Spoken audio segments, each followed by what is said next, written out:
Oi, eu sou o Glenn, sejam todos bem-vindos a mais um vídeo, nesse que eu vou falar das leituras do mês de setembro.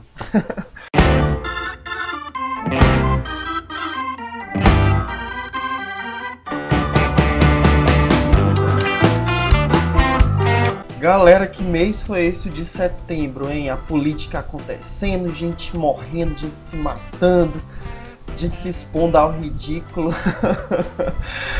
Enfim, pensei até que eu ia ser presa.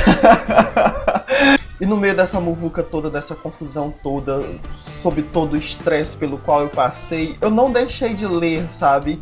E muitas respostas que eu dei para muitas pessoas foi com os livros, sabe?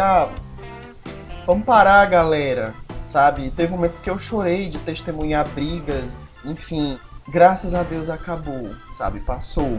Mas ainda assim eu consegui ler, sabe? Ainda assim eu consegui ler e eu tive umas leituras bem legais, assim, bem diferentes umas das outras. Eu comecei o mês lendo a Raquel de Queiroz e o 15, tanto é que eu publiquei esse vídeo no dia do 7 de setembro, né? Aproveitei a data, que foi também numa quarta-feira, e falei sobre esse livro da Raquel de Queiroz, o Nacional. Se você não viu ainda o vídeo, clica aqui no card.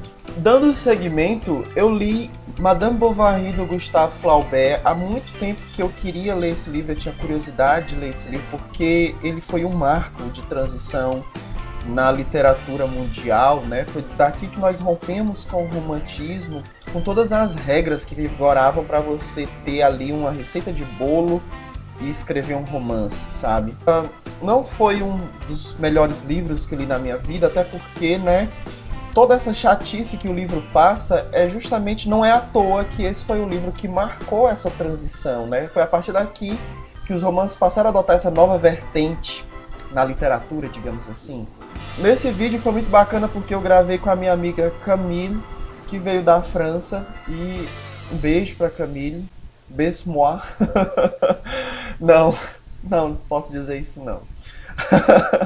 Beijo pra Camille, muito obrigado por participar, Camille. Obrigado, Bel, por trazer a Camille. Aproveitando também, no mês de setembro, eu li quase a metade já desse livro. Olha aqui, ó. It, A Coisa, do Stephen King, que é um dos livros que eu pretendo abordar aqui na semana do Halloween. Aguardem a semana do Halloween, que vai ser bacana.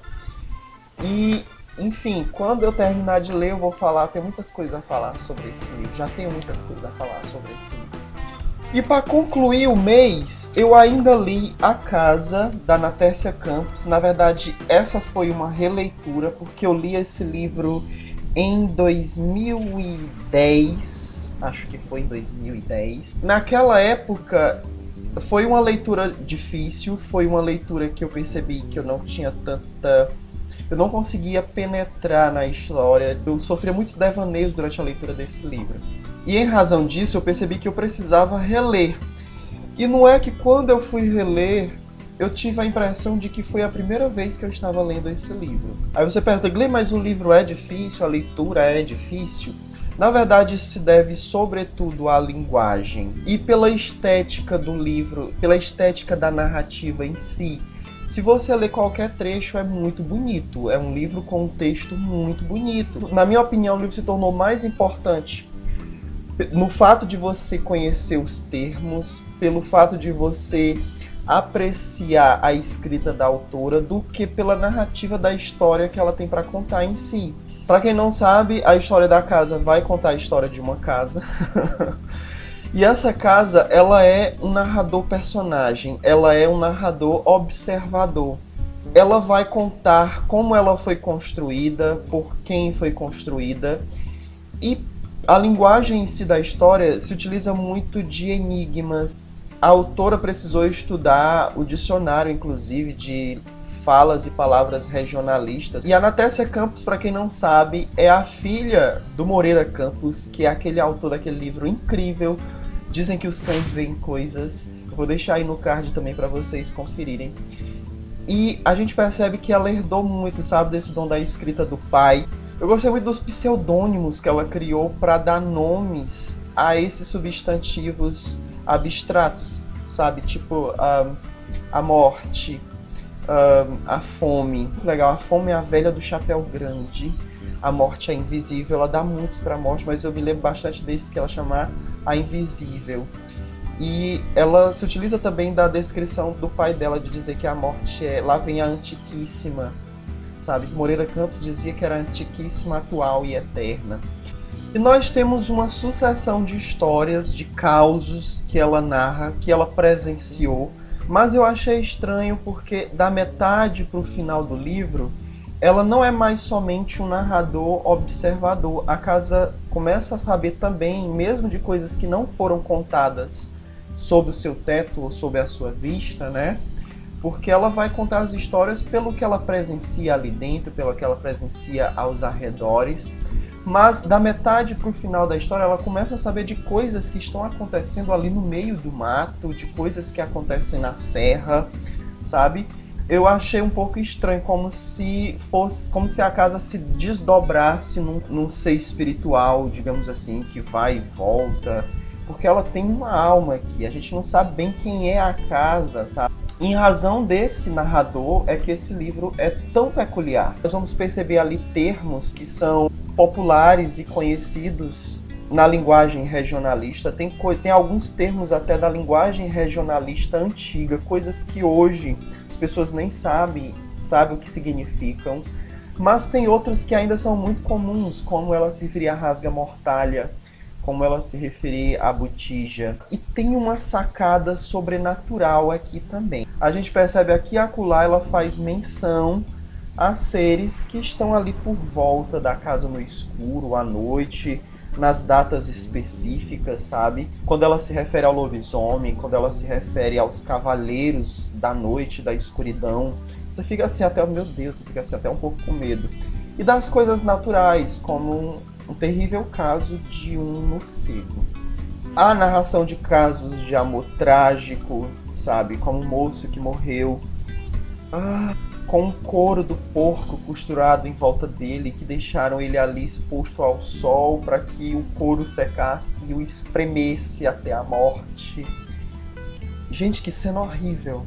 E tinha uma coisa que eu não sabia, eu aprendi, por exemplo, quando ela fala que se referia às pessoas mortas com o título finado antes, porque se você só chamar o nome de alguém que já morreu, você meio que perturba aquela alma. Então a gente coloca o finado para entender que você está se referindo a alguém que já não está mais aqui.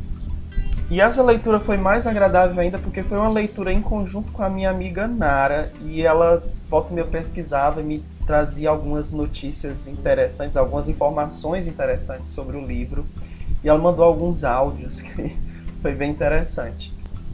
O nome da casa realmente é Trindades. Olha o que eu achei aqui. A casa foi publicada em 1999 e ganhou um prêmio Osmundo Pontes.